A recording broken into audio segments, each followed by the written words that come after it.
into the. And I'll share the screen for the bracha.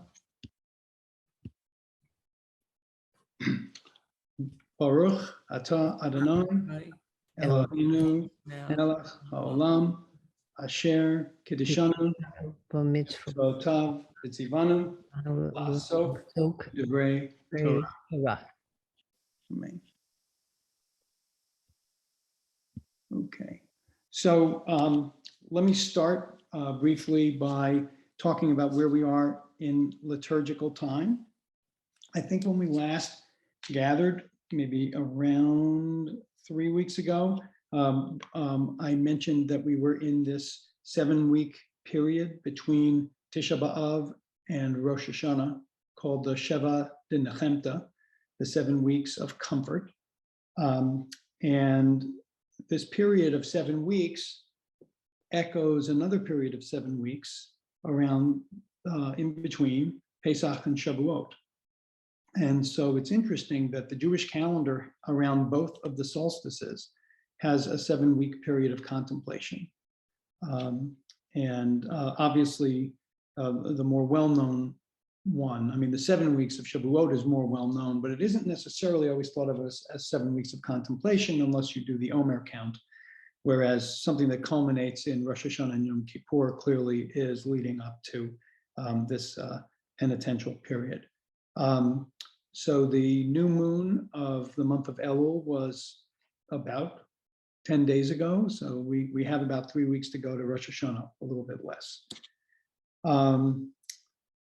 So the headline for Shoftim, which is the portion that we read last Saturday, is that it's a really interesting treatise on democracy and power, and happens to be pretty relevant for the world that we're living in today. I think what I'd like to start with excerpts from the portion from Sepharia. And Annette, do you want to start with Deuteronomy 17, 14 through 20? And this is the section that's known as the Law of the King. If, after you have entered the land that your Adonai has assigned to you and taken possession of it and settled in it, you decide, I will set a king over me, as do all the nations about me. You shall be free to set a king over yourself, one chosen by your Adonai. Be sure to set as king over yourself one of your own people. You must not set a foreigner over you, one who is not your kin. Moreover, he shall not keep many horses or send people back to Egypt to add to his horses. Since Adonai has warned you, you must not go back that way again. And he shall not have many wives, lest his heart go astray, nor shall he amass silver and gold to excess. When he is seated on his royal throne, he shall have a copy of this teaching written for him on a scroll by the Levitical priests. Let it remain with him and let him read it all his life, so that he may learn to revere his Adonai, to observe faithfully every word of his teaching, as well as these laws. Thus he will not act haughtily toward his fellows or deviate from the instruction to the right or to the left, to the end that he and his descendants may reign long in the midst of Israel. Okay, thank you, Annette. So I think the question I would like to ask here is there a commandment in here? And if so, what is the commandment?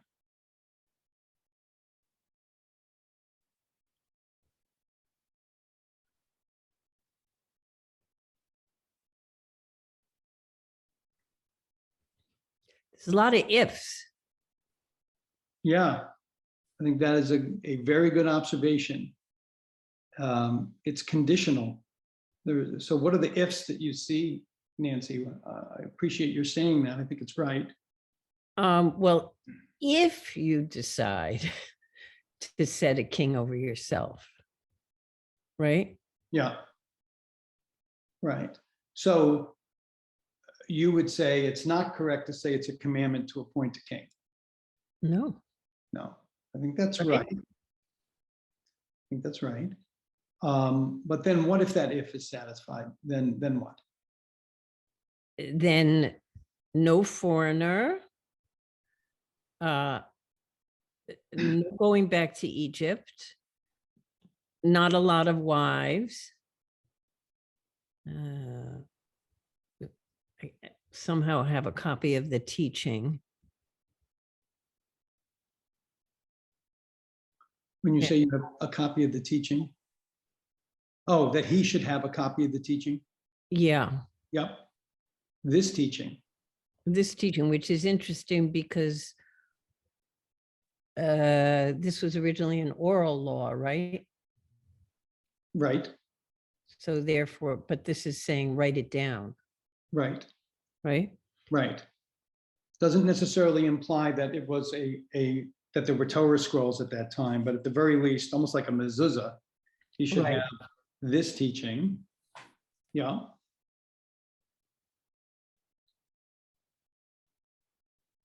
And not that this king should not be arrogant.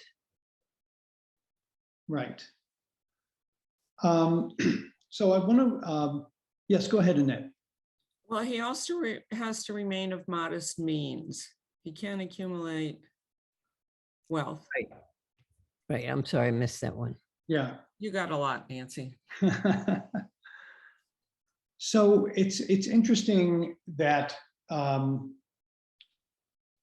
let me scroll down to some traditional commentary about this, and then we'll come back to this section.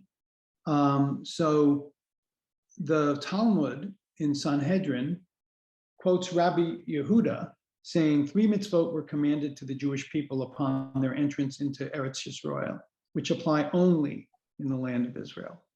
They were commanded to establish a king for themselves, to cut off the seed of Amalek, and to build the chosen house, i.e. the temple. So it's interesting that Rabbi Yehuda says that 3 mitzvot were commanded, and one of them was to establish a king. And I think the straightforward reading of this is that it wasn't a commandment to establish a king. If they were going to establish a king, certain things needed to be done. So I don't really know what to make of that, but and the Talmud was compiled in between 200 and 500, and I think this part is from not the Mishnah, which was done around 200. So this is ancient. This is pretty old. Later, Ibn Ezra, who's around 1100, you can see what he says here. Thou shalt in any wise set him king over thee. This is optional.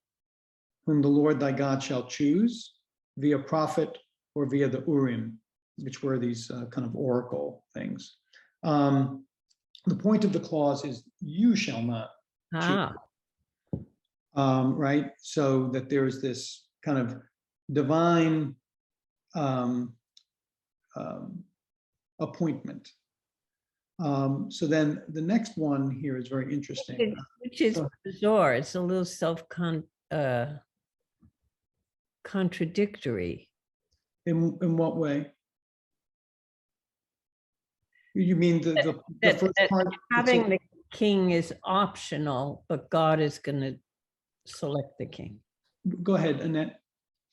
I always thought when I read this, that God's very ambivalent about their having a king, and God wants to keep a lot of control about it. Yes, I think that's right. And the way to square the circle, Nancy, is it is optional on the part of whether there will be a king. But if they are going to choose a king, then God chooses the king. So they sort of make operational the commandment, the people. But then you need sort of the divine inspiration to choose the right person, I think is the concept. But there's then I'll take you to one other place.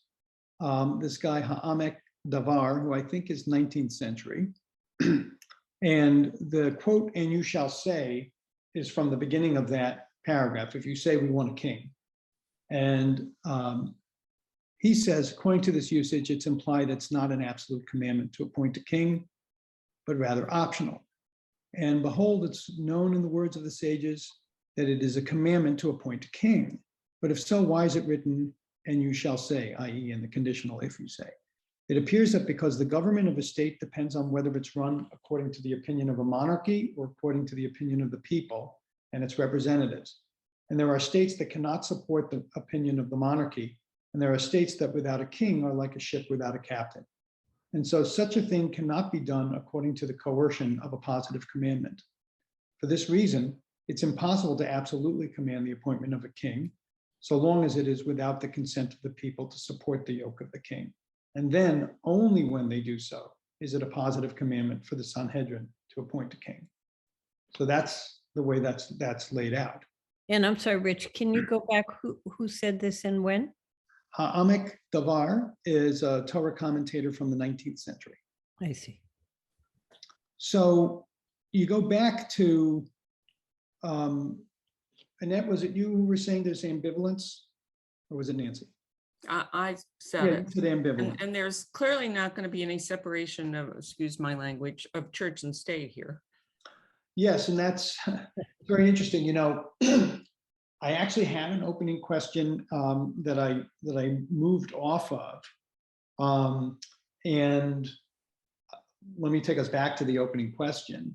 The opening question was going to be, if you were to design a civics curriculum for high schoolers in the United States, contemporary civics curriculum. And the question was the principles of government. What core principle of government would you choose? So separation of church and state would have been one of them, but clearly in a theocracy like this one, you don't really quite have that. But what core principles or principle, let's just start with one, would you say is the bedrock of our US governmental system? Democracy. Yeah. Well, democracy, but what does that mean more specifically? That people elect their rulers. People elect their rulers, and the rulers are subject to the people. And this lays out that rule. Now, Ned, I don't know if you've got another one that you would mention. Is there one that you would mention after that the people select their rulers? Well, separation of church and state was beaten into me as a child, and I believe very strongly in it. And I think when you're in a minority group, religious group in a country, it becomes exceedingly important. And I think that's clearly being threatened now in this country, and I find it terrifying. Yes. But taking the given in this construct, give me another one. Israelis are not a minority group. They're the only group. Right. But give me another one. If you've got, is there another principle that you would say underlies our government? Well, it's a principle, but it's not one that's ever existed, which is all people are created equal. But it's a principle, it's an aspirational principle that we've never achieved. Right. I agree that there is that it is a principle, and I think in some sense that the Torah does have that. Although you know, there are lots of places where, you know, the Israelites are elevated and chosen. So I was talking about this country. I wasn't talking about the Israelites. No, I realize that, but I'm trying to sort of map and sort of figure out where some of this stuff is. But in this country, so I agree that the people are the source of the power. So we'll talk about this a little bit more if there's not another principle that comes to mind. But what I want to do is come back to just the parts that are in the law of the king. So one thing that was mentioned is, well, what are these geared towards? What's the concern about the king, and what are these laws trying to do? Restrain him from being too decadent and materialistic and Right. Well, and to keep what happened in Egypt from happening, to have the king have too much power over the people so that the king can subdue the people into slavery or whatever else. Yes, you know, it's interesting. To a position that the people shouldn't be in. Right. And, in a way, sending the people back to Egypt might even be metaphorical. Well, that's, Is that I what you're took it saying? as metaphorical. I took it as I love that. metaphorical. Send the people back to Egypt. And also he shall have a copy of this teaching written for him on a scroll by the little priests and read it all his life. I mean, the Tanakh is full of do's and don'ts and moral and ethical principles to live by, which No. certainly the Pharaoh didn't live by. Right. So yeah, So I definitely see in here, and I again love the notion of going back to Egypt being metaphorical. A lot of anxiety about the king not getting drunk with power, and keeping the king humble. And the thing that's interesting is this notion of this scroll and these teachings. And I think a lot about the issue of, this is one of the few Torah studies where you can overtly discuss Donald Trump and not feel like it's taking over the Torah study. This is actually the reason for the Torah study, that I think what the Trump regime really illustrated is that if you don't have someone who is willing to obey norms, then you've got a real problem on your hands, because it's really hard to restrain the king. And I view this notion of this scroll and this sort of constant reminder that you serve the people, and that you shouldn't get too high and mighty, as being a reminder of the norms. And that there's agreement on those, and the hope that there would be adherence to them. So I want to go to you move on, Rich, what's that? before you move on. Yeah. Well, I struggle a lot with my own religious beliefs. I have always felt that it's really important, regardless of the religion, to have a president who has deep religious beliefs and is committed to them, because I think religion teaches strong morality.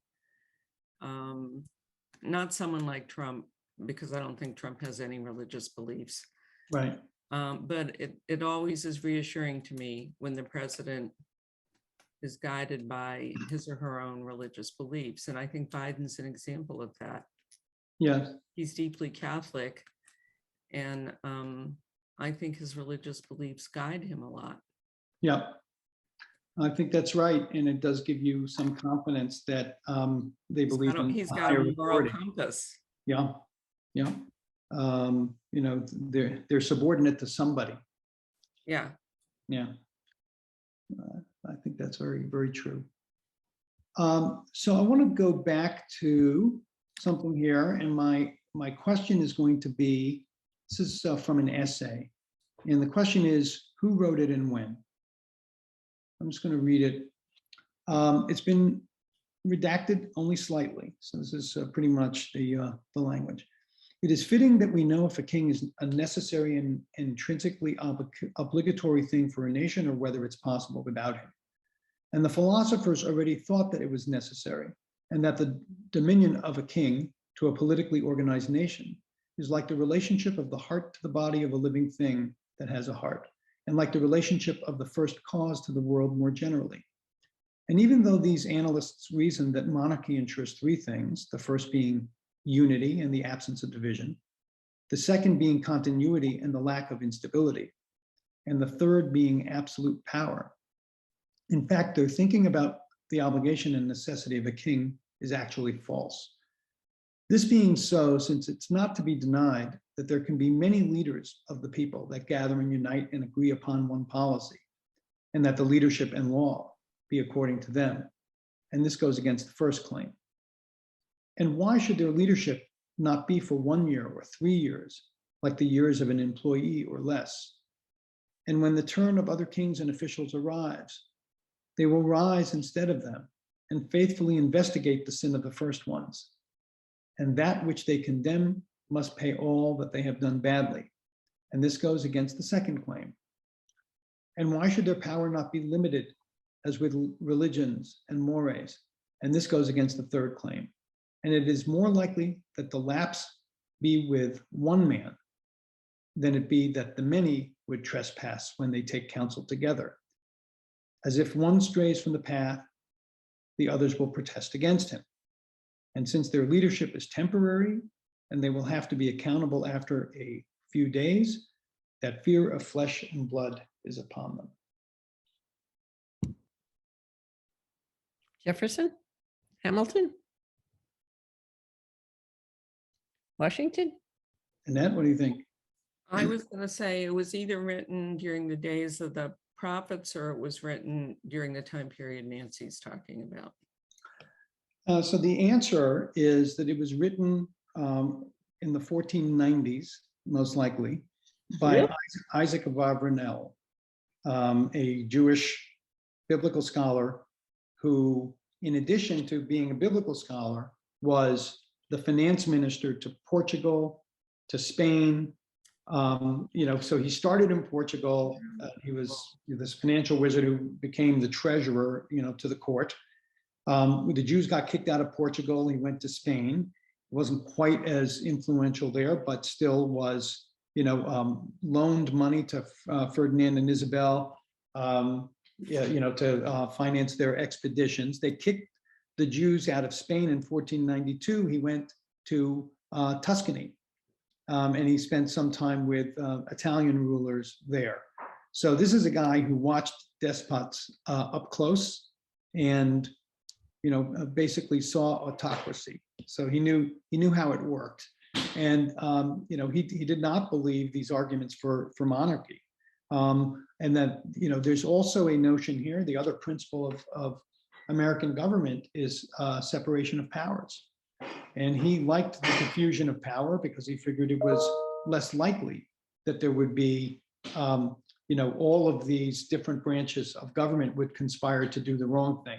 More likely that a single king or queen would do the wrong thing. So very interesting and very sophisticated analysis. And the fact that you're saying it echoes with the Enlightenment thinkers that led to the formation of American government principles, you can see it right there. Where did he get these ideas? I think he was watching kings up close and personal and saw it, then it got ugly. So anyway,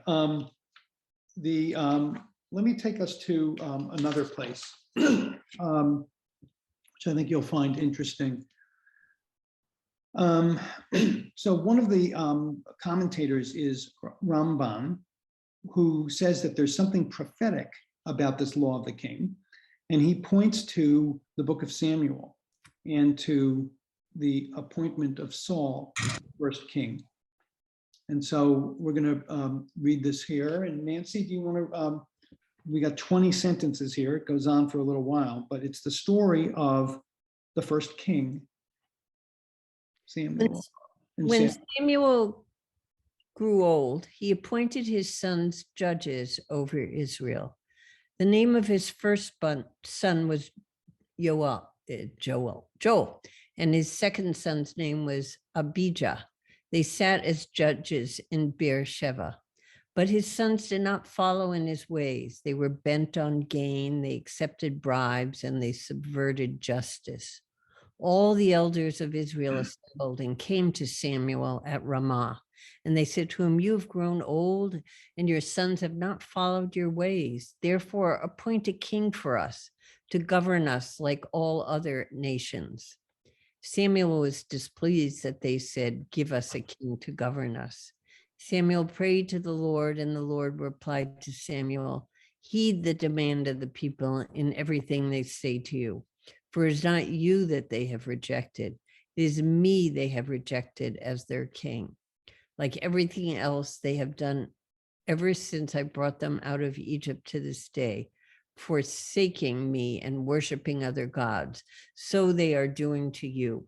Heed their demand, but warn them solemnly and tell them about the practices of any king who will rule over them." Samuel reported all the words of the Lord to the people who were asking him for a king. He said, "This will be the practice of the king who will rule over you. He will take your sons and appoint them as his charioteers and horsemen, and they will serve as outrunners for his chariots.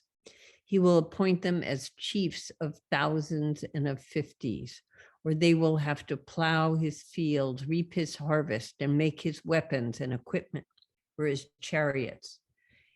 He will Verse 13, he will take your daughters. He will take your daughters as perfumers, cooks, and bakers. He will seize your choice fields, vineyards, and olive groves and give them to his courtiers. He will take 1/10 part of your grain and vintage and give it to his eunuchs and courtiers. He will take your male and female slaves, your choice young men, your asses, and put them to work for him. He will take 1/10 part of your flocks and shall become his slaves. The day will come when you cry out because of the Lord whom you have yourselves, because of the king whom you yourselves have chosen. And the Lord will not answer you on that day. But the people would not listen to Samuel's warning. No, we must have a king over us, that we may be like all the other nations. Let our king rule over us and go out at our head and fight our battles. So this is the notion that according to Ramban, the whole law of the king passage that we read at the beginning was prophetic, because it was Moshe prophesying what would happen in future days. So you can see the parallels. There's particularly that reference at the end, we must be like other nations. So it's interesting, right? First of all, you've got Samuel comes to God and God says, tell me about it. They don't listen to you. I could tell you stories. And yet, God says, listen to the people. When the people say we want a king, and kind of knowing where it's going almost, God says, listen to the people. Why is that?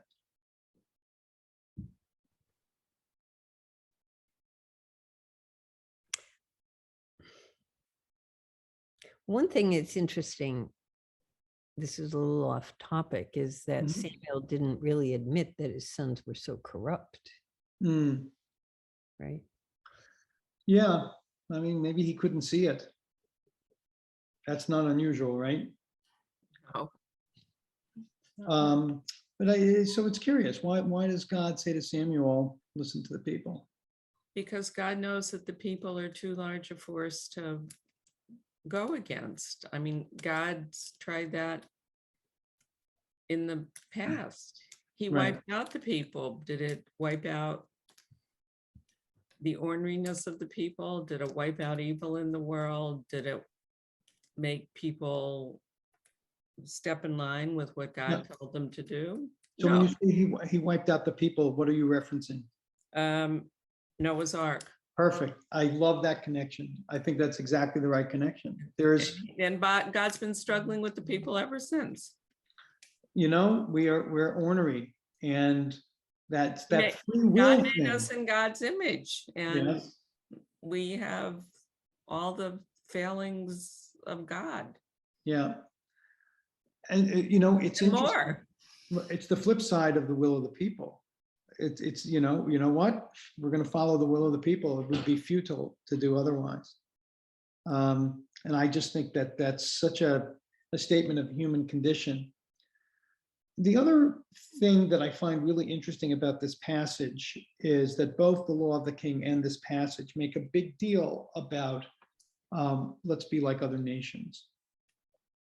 And when I look at the current sort of global debate that's going on between Western democracy or liberal democracy on the one hand, and Putin and Orban and Xi on the other, and Trump. And Trump. Not Western democracy has been infiltrated.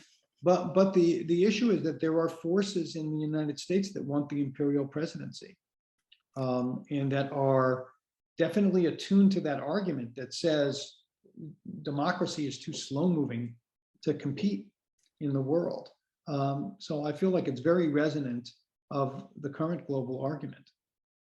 Well, democracy isn't efficient, incredibly inefficient. Right. Right. I can't remember the quote. I think it's from Churchill. Democracy is kind of the worst of all, or not the worst, but it's, a terrible system. It's just better than all the others um, that people have managed to find. So I'm going to go back to screen sharing here. And there's the sort of follow on to Samuel, and so the king who gets appointed through this is Saul.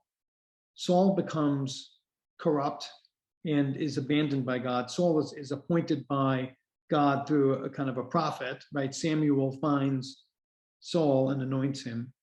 And then after Saul becomes corrupt and is effectively deposed, King David is then chosen, also by a prophet. And then starting with David, the monarchy becomes hereditary. And David's son, Solomon, is pointed out in the following Talmudic passage. So Rabbi Yitzchak says, for what reason were the rationale of Torah commandments not revealed? It was because the rationale of 2 verses were revealed, and the greatest in the world, King Solomon, failed in those matters. It is written with regard to the king. So he's citing back to the law of the king. He shall not add many wives for himself, that his heart should not turn away. Solomon said, I will add many, but I will not turn away, as he thought that it is permitted to have many wives if one is otherwise meticulous not to stray. And later it is written, for it came to pass when Solomon was old, that his wives turned away his heart after other gods. It's also written, only he shall not accumulate many horses for himself, nor return the people to Egypt for the sake of accumulating horses. And Solomon said, I will accumulate many, but I will not return.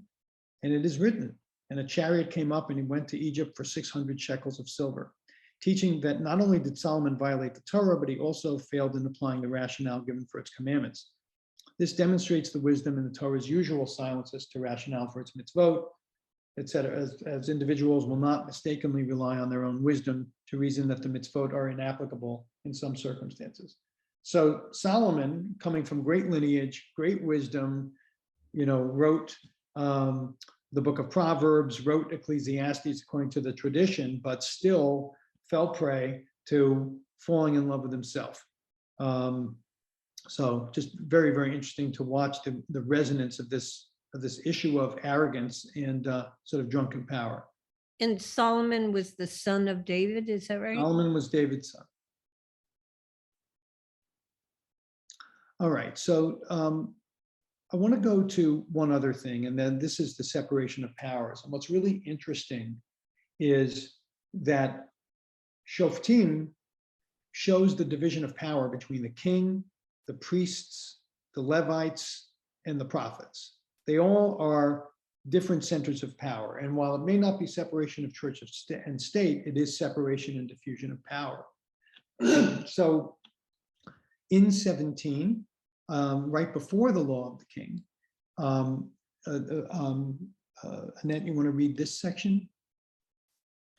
If a case is too baffling for you to decide, be it a controversy over homicide, civil law, or assault, matters of dispute in your courts, you shall promptly repair to the place that your Adonai will have chosen, and appear before the Levitical priests or the magistrate in charge at the time and present your problem. When they have announced to you the verdict in the case, you shall carry the verdict that is announced to you from that place that Adonai chose, observing scrupulously all their instructions to you. You shall act in accordance with the instructions given you and the ruling handed down to you. You must not deviate from the verdict that they announced to you, either to the right or to the left. So this is in here just to note that Shoftim begins with, you shall appoint Shoftim, judges, Shotrim, those officers who enforce the law. And this is a statement that if you get something that's too complicated for the judges who've been appointed according to this, there's appeal to the Levitical priests. So it's already setting up a different locus of power in the Levitical priests.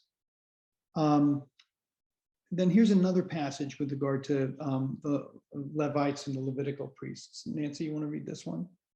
The Levitical priests, the whole tribe of Levi, shall have no territorial portion with Israel.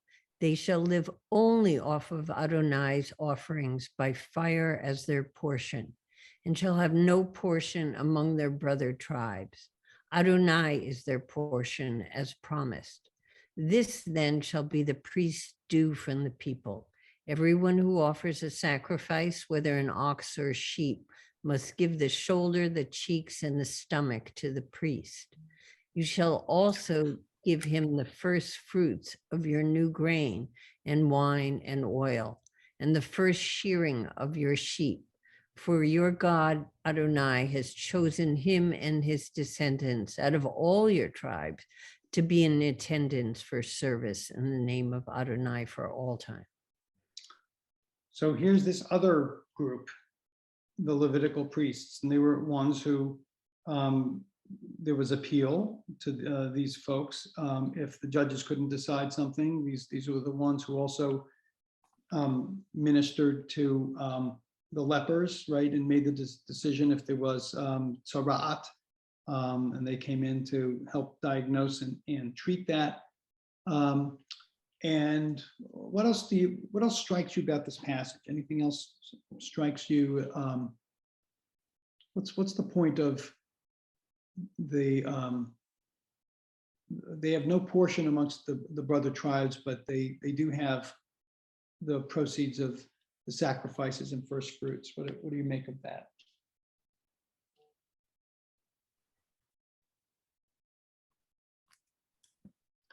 It's economic security. And it's a little bit like they have life tenure and they have economic security. So it is kind of an empowered class in that way. Now, it didn't necessarily ensure against corruption within those ranks. And I think that there were issues within the priesthood, but I think at least you, again, have this separation of powers. Mitch, I Yeah. never understood why they can't own land. Is it because the whole purpose of land was to feed yourself? So if someone else feeds them, they don't need land? I think there's that. And I think also the preoccupation with subsistence farming and grazing probably was not necessarily consistent with the kind of holy rites that they had to administer, yeah. et cetera. So just kind of kept them focused on that. That was their job. Yeah. Okay, thanks. And are these Levitical priests, these are Levites, are they different from the Kohanim? So that's an interesting question, Nancy. And I wasn't, so I think that some of this is referring to the priests as Kohanim. And take a look at the first verse here, the Hebrew, Lo yihiyeh la Kohanim haleviim. And that's what the translation Levitical priest makes reference to both Kohanim. I see. Okay. That makes more sense. So I think it is, yes, focusing a little bit more on the priests. So here's an interesting thing. This is a passage from Leviticus, which is the book of the priests.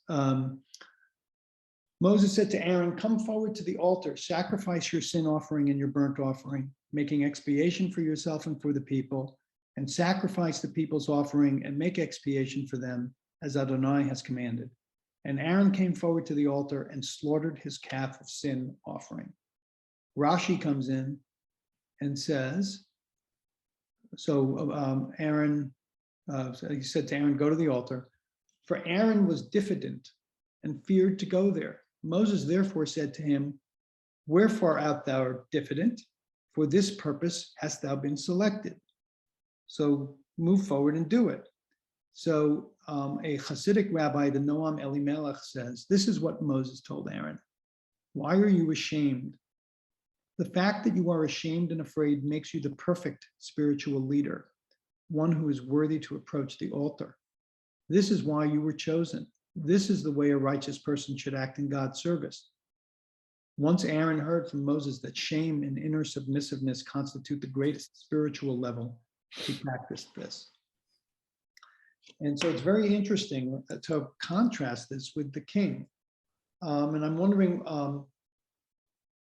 I think this issue of being ashamed and afraid, it's interesting that those were not, according to Noam Elimelech, the qualities that were demanded of the king, but they're demanded of the priest. And I'm wondering, what do you make of that? What would he be afraid of? I think God, his fallibility, his, lack of worthiness to lead the people. Yeah, go ahead, Annette. Shame seems like a strange word to use here to me. I was wondering what the Hebrew meant. I think of the word humility as more appropriate. So I don't understand what the shame is about. Why should one have shame before God? I think shame would be if you didn't feel worthy. Like if you had not lived up to the standards of the Torah, and it was sort of your job to represent the people as this paragon of purity, when you know that you don't live up to it. That's how I interpret it. I know that sounds almost Catholic to me, and I don't like it. Okay. I don't like original sin. So I was just wondering what the Hebrew word is, since I don't do Hebrew. I can read Hebrew letters, but I don't do translation well.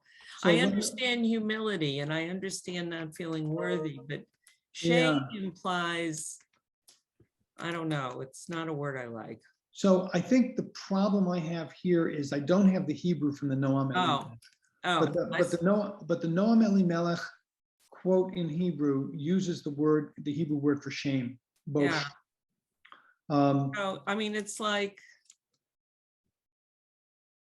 you get appointed to do a job and shame implies you're not worthy of doing the job. You should feel terrible about the fact that, maybe it's what I bring to the word shame, but I understand inner submissiveness, but kind of,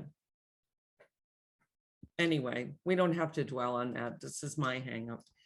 Well, that's okay. I mean, this is a support group for your hangups. But I do want to at least contrast the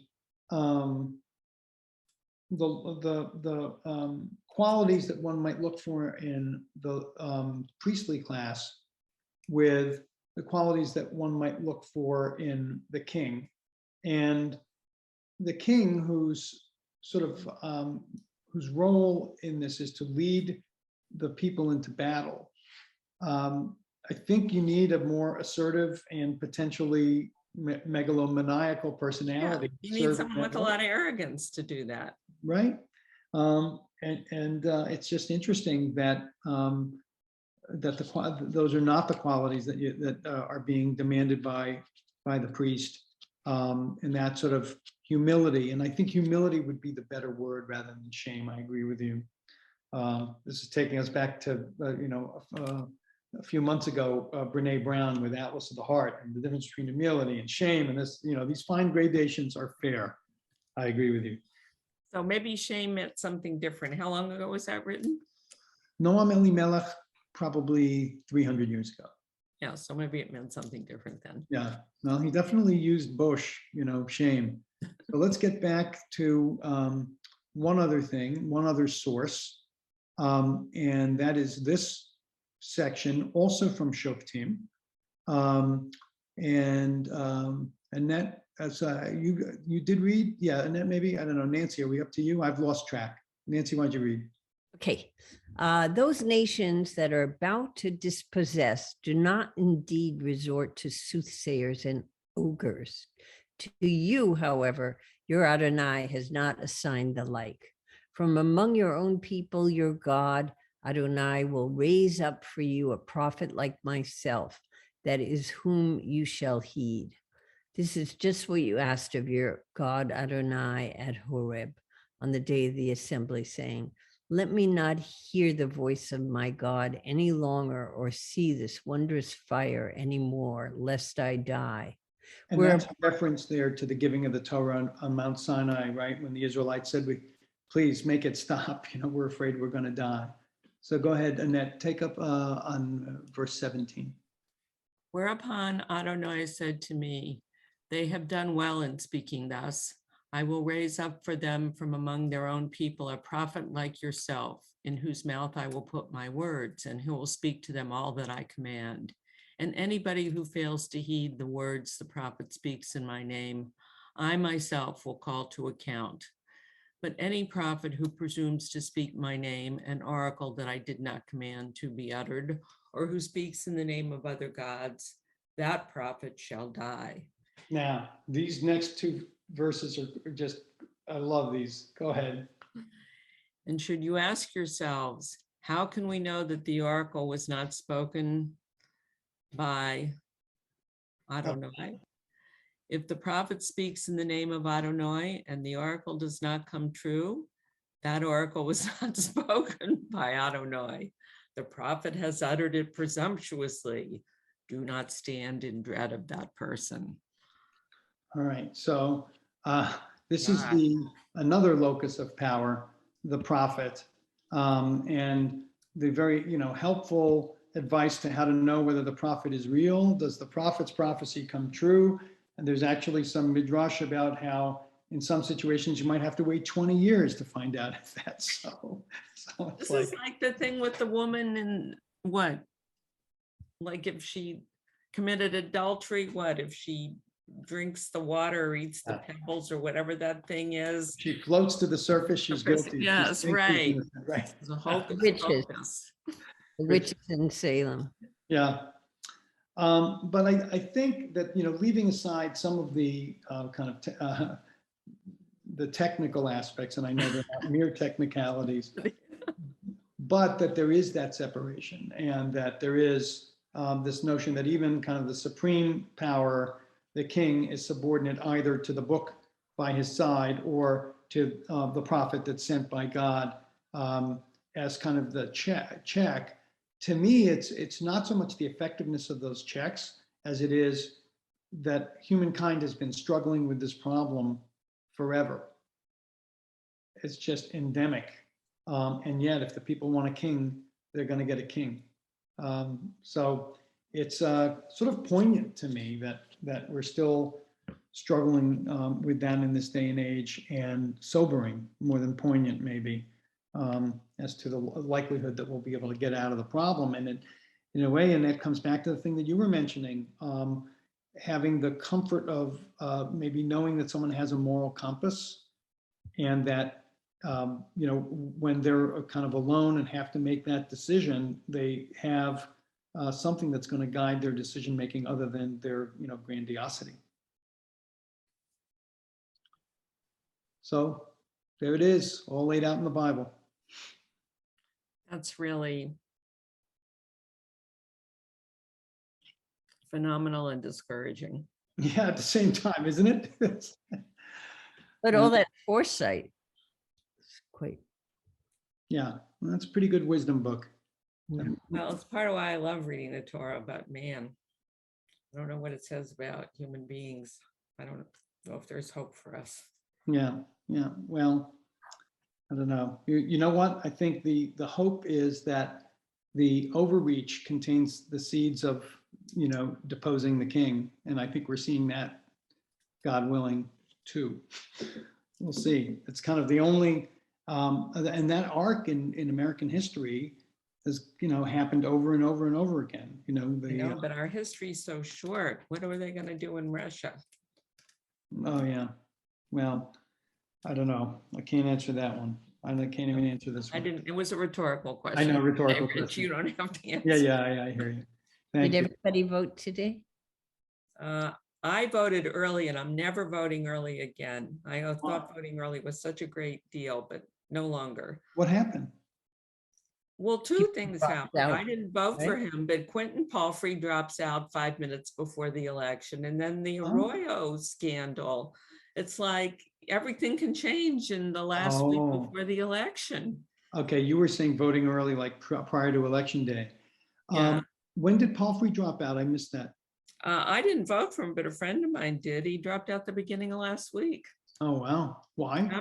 after because he had no chance of winning, but I a see. whole bunch of people had already voted for him. Right, And they he's could- had no they could chance vote of winning for somebody else. weeks. If he was going to drop out, he should have dropped out before people started voting. Wow. No, you're My right. friend was furious at him. And he was running for AG? No, what was he running for? Yes, he was running for AG. Okay. So I'm going back to voting on election day because it's never over till it's over. Well, they can give you water in line up here, so it's good. Anyway, well, Did thank you either of you both. go to the polls today? I was in the Berkshires, so I can't Oh. vote out here. And I wasn't focused on the primaries, so. Rich, I have to ask you, speaking of being in the Berkshires, are those snowshoes on your wall behind Yeah, you? those are snowshoes. That's what I thought. Yeah, we're climbing the walls out here. Anyway, well, thank you both. It's good Thank you. That was a great class. Yeah, thank you. Wonderful. Thank you. Appreciate it. All right, take care. You too. And Bye. Rich- Hi, Nancy. Bye, Annette. Rich, Yeah. I got a new joke for you. Oh, wait, should I end the recording? Yes. Hold on, I'm not sure how I stop recording. Let me see. Go ahead.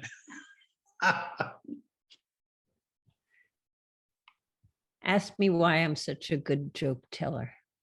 Why? Oh, I think. Timing. I know. Very good. All right, Nancy. Good Good. to see you.